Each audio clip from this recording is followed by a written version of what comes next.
Hello, everybody. Welcome back to the Tin Man Score channel.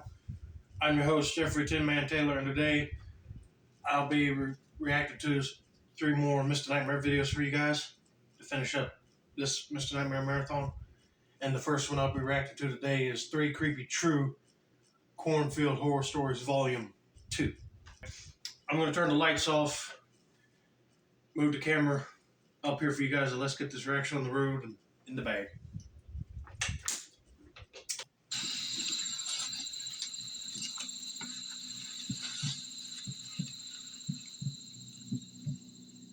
This happened when I was a kid, so some of the details are a little fuzzy, but I still remember the important parts. I grew up in Nebraska, and I used to bike to school every day because my parents were always working. It was just easier that way. We lived in a rural area surrounded by farmland, and the route to school took me past this massive cornfield. Looking back, it probably wasn't that big, but it was the kind of place that looked like it went on forever, especially when you're a kid. Our house was on the other side of the field, but my parents were always clear about one thing: don't cut through the cornfield. They were worried I'd get lost without a cell phone, and I didn't really question it. I'd seen how easy it was to lose your sense of direction in there. Hey, that is some good advice. So every day, I'd stay on the main road and bike all the way around it.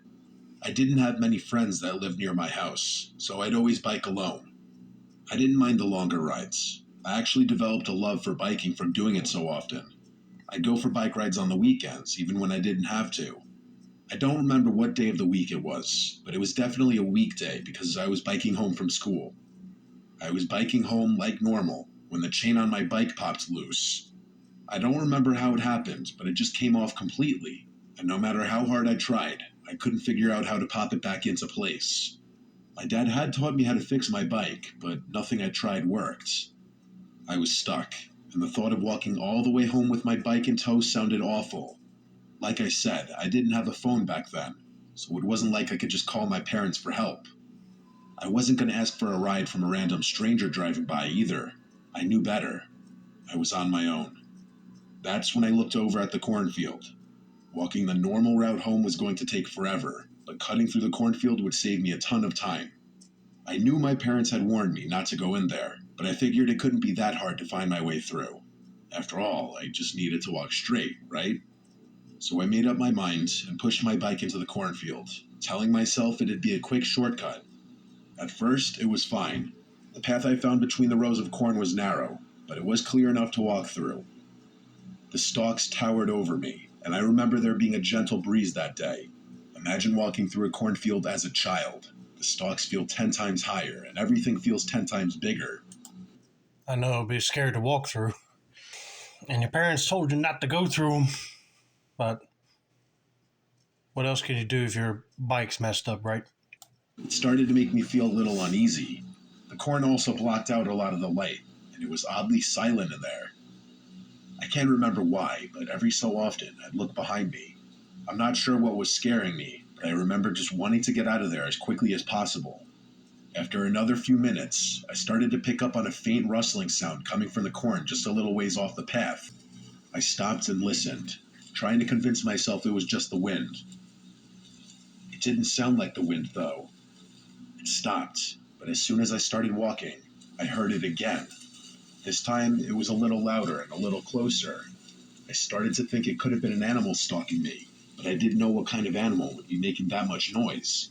I remember struggling to breathe, wishing I had never gotten into that cornfield at all. Yeah, you feel like you should have been listening to your parents, but I could probably think of a big dog. If it don't seem to sound like an animal, then it might be a human stalking you. You just never know. I picked up the pace, walking faster, but I didn't want to leave my bike behind. I kept telling myself I was being paranoid, but every few minutes, the rustling came back. Like whatever it was keeping pace with me. Eventually, the rustling stopped, and I felt a wave of relief.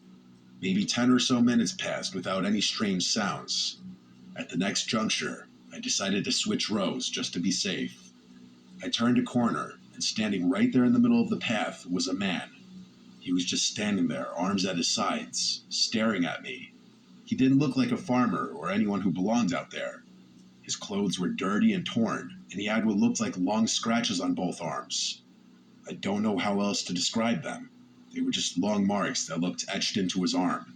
I froze, not knowing what to do. But then he spoke. He asked me if I was lost in a low and raspy voice. I didn't respond. I was glued to the spot.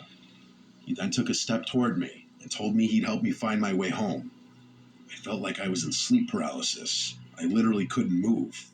Every instinct in me screamed to run, but I couldn't.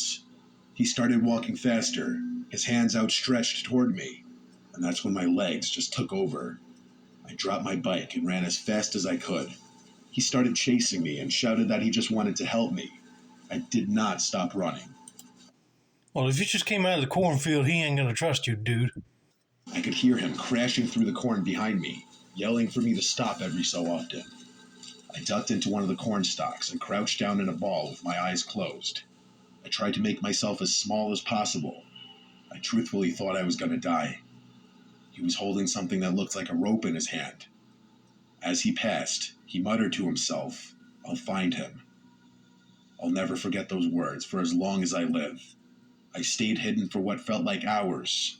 My legs were cramping, my whole body was trembling, but I didn't dare move until I was sure he was gone. When I finally crawled out of the corn and made my way home, I was shaking so badly I could barely walk. It was dark by then.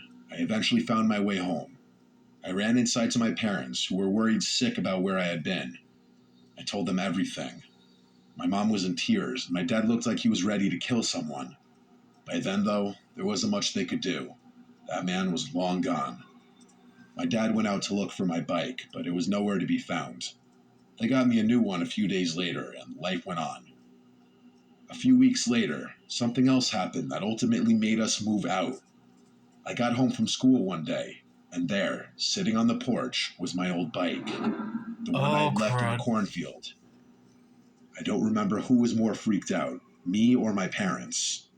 My parents didn't feel safe with me in that house anymore, so we quickly moved out of there. My parents don't really mention what happens, but I don't think I'll ever be able to forget it. I bet that darn guy that was in the field must have saw where he ran to. He was gonna follow him home. But this is when I'll be installing security cameras and try to defend your home and family, not just packing up and running away. Well, I can see why they're doing that because they don't want to have another encounter with that guy. So them leaving, they won't be able to know where they live at then. Always got to be some creep that makes a family want to move, you know? They should have called the cops to help them investigate. I was 28. I had been trying to chase my dreams of being an author by writing for a popular newspaper, but things didn't work out. I had just returned home to help my aging parents on the family farm. It wasn't exactly what I had planned for myself after leaving home years ago, but they were getting older, and managing the place on their own was becoming more of a burden. The farm was quiet and isolated, surrounded by vast fields of corn that stretched out for miles in every direction. The nearest neighbor lived about a 10-minute walk away, a small farm run by an older woman who'd been living there ever since her husband passed away a few years back. I wouldn't mind living on the farm, but here's the thing. I live on it just for, like, the scenic purposes. Just live life in the countryside, you know what I mean? Life was slow out there, and I didn't mind that. At that point in my life, slow was exactly what I wanted. Things were pretty normal for a week or two. I was starting to get used to the routine of managing the farm, and the slower pace of life was really beneficial to me. I had a ton of free time on my hands to think and write, which was how I spent most nights. I'm not sure what it is, but I'm most productive and creative at night, so I took advantage of that. I'd get the farm stuff out of the way well before the sun went down, and then sit at my computer until I couldn't keep my eyes open anymore. I had opted to stay in the tiny bedroom on the third floor so that I wouldn't bother my parents with the strange sleep habits. I liked it up there. It was cozy and quiet, and the window gave me a beautiful, muse-like view of the farm. But after about another week, I started noticing something odd. Every evening, just before sunset, I would see a figure standing at the far edge of my parents' cornfield, between two rows of corn. At first, I didn't think much of it. I assumed it was someone from the neighbor's farm, maybe checking on their land or surveying the crops. They weren't actually on my parents' property, so it's not like they were trespassing or doing anything technically illegal. It was just kind of odd, though.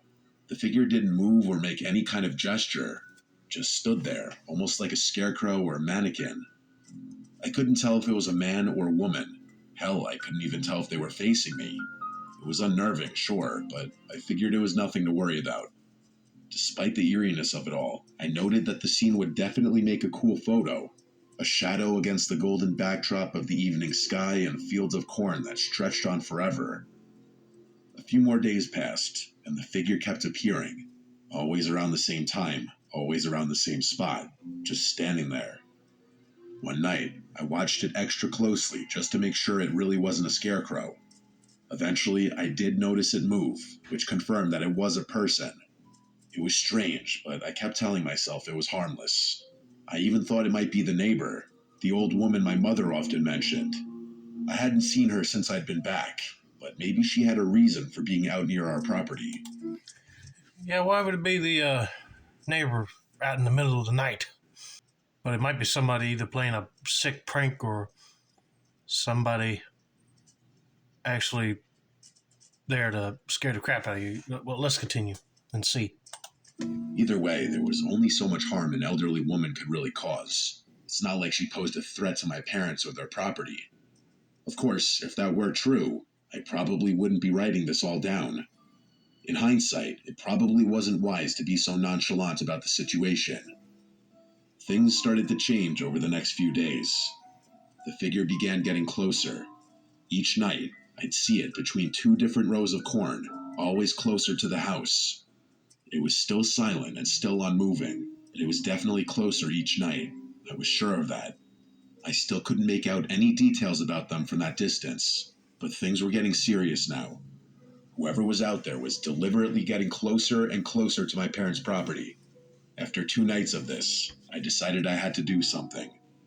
The next morning, I told my parents about what I had been noticing the past few weeks. My mom brushed it off and told me that it was most likely the neighbor's son, who had always been a bit of an oddball, according to her. To call him an oddball was a bit of an understatement, but my mom was always one to put things nicely. To my surprise, they didn't seem concerned or even weirded out. They told me that I should just let him be, as he's harmless.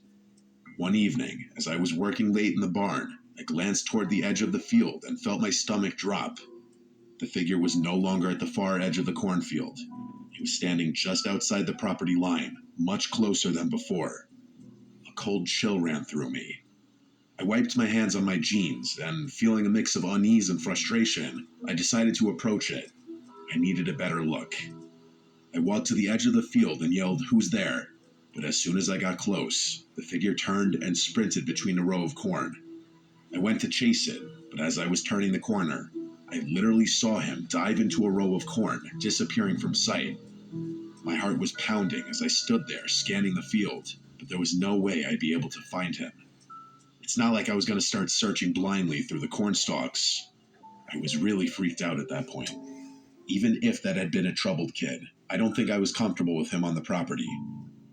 The next morning, I headed over to the neighbor's farm, hoping to clear things up. The old woman answered the door, so I just asked her bluntly, without sugarcoating things.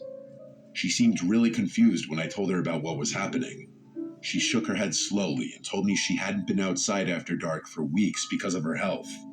She told me that she could barely get around, let alone walk to the edge of her land. I then asked her about her son. She told me that he left home years ago and hadn't lived with her since. I froze as she told me that. Okay, so it ain't her because of her health, and her son's out of town, so who can that be then? I could feel my skin start to itch. Whoever I had chased the day before wasn't her son. It was a complete stranger.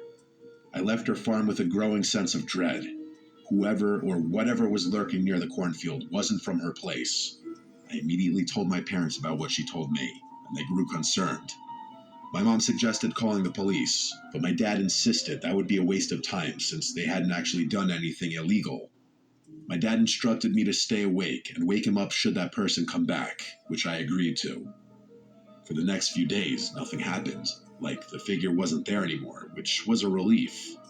Maybe they had noticed me confronting my neighbor, or maybe they had simply decided not to return after being chased. Either way, I was relieved. Later that week, I was out in the barn finishing up some chores when everything went dark. When I say dark, I mean it. The entire farm was suddenly plunged into darkness, and the power cut out without warning. All the lights inside and outside the house flickered off. I never carried my phone on me in the barn, so I was truly blind. My heart started racing. I had a feeling I knew what had caused the outage. I fumbled in the dark for the flashlight I knew was nearby somewhere. After finding it, I sprinted out of the barn and toward the house before stopping in my tracks. I wanted to run inside, but knew that would be the cowardly thing to do. I was about to run around the house to check the breaker main when I heard it. There was a faint rustling sound coming from the cornfield. The realization hit me. That person was on my property, within mere feet of me. I turned and swept the beam of flashlight across the field, trying to be as quiet as possible. For a moment, nothing happened, just the same rustling sounds. But then, out of the corner of my eye, I caught a glimpse of movement. I jumped and shakily pointed my light toward the source. There, just a few feet away from the barn, was a man. I could see that now. It was a man with a few patches of hair on an otherwise bald head. He was wearing overalls and staring directly at me with this menacing look. I glanced down at his hands. He was holding a rusty garden trowel. Fear took over me and I ran. To my horror, I heard him begin to chase after me. I sprinted into the cornfield, hoping to lose him in there. I turned to see him in full pursuit, running as fast as he could. I turned a corner, and before he could see, I full-on dove into a row of corn. I sat there with my heart racing, trying to cover the sound of my breathing. A few seconds passed before I saw that guy run past me. It was the most terrifying moment of my life. I wanted to make a dash for my phone and call the police, but I was too afraid. I sat there silently for a few minutes, contemplating the situation and my life. Eventually, I got out of my hiding spot and ran all the way back to the house, which was still cast in pitch-black darkness. I called the police and woke my parents up. The police searched the property and found nothing. They did, however, find the source of the outage. Someone had dumped a bucket of water on our breaker main, which tripped the whole thing. The next day, I helped my parents install some added security measures, and even went as far as to tell the neighbor to be careful. I was only on the farm for another month, but nothing happened in that time frame. It killed me to leave my parents alone on the farm with some psycho lurking about. I don't know what that guy's deal was. Just to strike fear into you guys on the farm. But the way he's acting, he sounds like he needs to be in a mental institution or something. Man, the cops should have got him. I had to move on with my life. They hired a farmhand to deal with the chores, so I wasn't really needed anymore.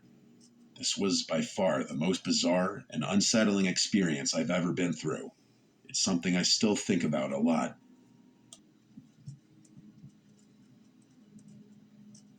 I recently moved to Iowa to get away from things. I got some dead-end job that pays a decent buck. It's not so bad. I'm definitely not going to stay out here forever, but the peace and quiet is good for me. There's a lot of farmland around here, which I'm sure doesn't surprise any of you. The rural environment is definitely not something I'm used to, coming from the city and all, but I'm slowly adjusting to it. About 6 months ago, I found a modest home with dirt cheap rent that I lived in for a few months. While the house itself was small, the property was actually pretty big. I had a lot of land in the backyard, more than I knew what to do with. I'm not sure if it was a farm or abandoned, but there was this massive cornfield that sat right next to my house. Like the field ended at a little wooden fence that sat a few feet from the physical structure. You could practically touch the outside of the house and the fence at the same time. That's how close they were. As you could probably guess, I didn't have any neighbors. Despite what you might think, I found the isolation really peaceful. Sometimes in the evening, I found myself staring into that field from the window, reflecting about my life as the stalks billowed gently in the wind. Does sound kind of peaceful. I probably would have stayed in the house for a longer period of time had it not been for what I'm about to tell you. It was a windy October night. One Okay. of those cold nights that makes you want to sit in the comfort of a warm bedroom and look out the window at the wind blowing things around. I actually like being outside when the weather's like this. I know I'm a little odd in that regard. There's just something about shoving my hands in my jacket pockets when it's cold that makes me feel good. I was smoking a cigarette on the house's back deck, surveying the yard one more time before going back inside. I was almost finished when I heard it. A scream. It wasn't the kind of distant animal cry you hear sometimes out in the country. No, this was different. It was sharp, high-pitched, and unmistakably human. Almost like a screaming bloody murder type of yell. It sounded like it could have been a child, maybe a young boy. The sound echoed from the cornfield just beyond the house. Without thinking, I ran inside, grabbed my hunting rifle, and went back out. I'm not sure what came over me, but there was no way I was going to ignore a child that was potentially in danger. As I was running toward the cornfield, the scream came again, louder this time. I stopped in my tracks, scanning the dark, I'm with you on that. If I heard a screaming child, I'll be going to investigate. but I couldn't see anyone. I called out to the kid, asking him to scream again so I could find him. Silence. Adrenaline was surging through me at that point. I jumped the fence, picked a random row of corn, and ran alongside it, using my phone's shitty flashlight to see. I kept yelling out, but that kid never yelled back. Eventually, I realized I was in over my head. I called the police and explained to them what I had heard before returning to my house, waiting for them to arrive. When the officers arrived, I insisted on helping them search the field. They let me help, which I was grateful for. We searched for at least half an hour, calling out to that kid the whole time. He never yelled back, though. There was nothing out there, no footprints, no signs of movement, not a single trace that anyone had been in that field. Eventually, we gave up. The officers told me to call again if I heard anything and left. I was frustrated, but what could I do? Part of me wondered if the whole thing had been a prank, which sort of made sense. I'm sure the kids out there struggled to occupy the hours. It just made me sick to think that someone would prank another person like that. As much as I tried to convince myself that it had all been a prank, I couldn't relax after that. Little did I know that the situation was about to go from a 1 to a 10. As I was upstairs getting ready for bed, something from outside the window caught my eye. It was the last thing anyone would ever want to see outside a bedroom window. What? A faint orange glow. I rushed to the window, and I felt my stomach drop. Off in the distance, there were small flames rising from the cornfield, flickering wildly in the dark. I remember yelling "holy fuck" over and over. I knew I had to do something. The fire wasn't huge, but I knew it would spread fast with how windy it was out there. I sprinted down the stairs while calling 911, practically screaming into the phone. I grabbed the hose from the side of my house, turned it on, jumped the fence, and sprinted into the field. I prayed that it would be long enough to reach the fire. I was soaked by the time I reached the fire, but I didn't care. I knew the fire department would take forever to get there. I was the only hope. I sprayed the flames as best I could, doing everything I could to contain it. I was unbelievably lucky that it hadn't spread more quickly. I was able to put it out completely in just a few minutes. I leaned down to catch my breath, wondering why in the world this was happening to me. As I stood there, drenched in sweat and water, I caught movement from the corner of my eye. I turned and nearly died right on the spot. There was someone at the upstairs window of my house. They were in my bedroom. Without thinking, I dropped the hose that was still spraying water and sprinted toward the house. I threw open the door and burst into the kitchen, only to freeze in place. The entire room was trashed. My fridge and cabinets were all open, and a bunch of my dishes had been smashed on the floor. It was fucking crazy, and I didn't know what to think. I barely had time to process the chaos when I heard the front door slam. I spun around and ran to the front door, but by the time I got there, whoever had been inside was gone. I rushed outside again, but they were nowhere in sight. I didn't have the energy to chase them. I actually thought I was going to pass out from how chaotic the sequence of events had been. A few minutes later, the police and firefighters finally showed up. I told them what had happened, and they took things much more seriously this time around. Attempted arson is a serious felony, and they treated it like such. A bunch more police officers and even some police dogs were brought out to conduct a more thorough search, but once again, they didn't find anything. Clearly, they had enough time to escape on foot. For a few weeks, I couldn't sleep. Every creak, every rustle in the night set me on edge. I slept with my hunting rifle on the floor next to me every night until I was able to move out. I kept thinking about what had happened. It didn't make any sense, but what gets me the most is that first scream. It makes me sick to think that there might have actually been a child in danger, not even 100 yards from me.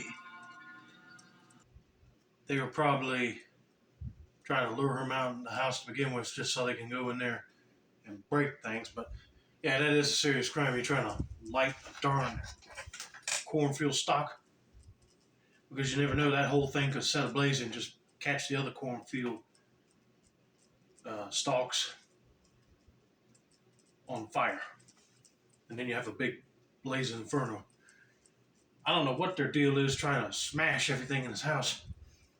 But anyway, that's going to be it for now. Don't forget to like, subscribe, turn on post notifications for more Mr. Nightmare content like this. This has been another successful installment of the Tin Man's Corner channel. I'm your host, Jeffrey Tin Man Taylor, and I said that's a wrap, and have a nice day.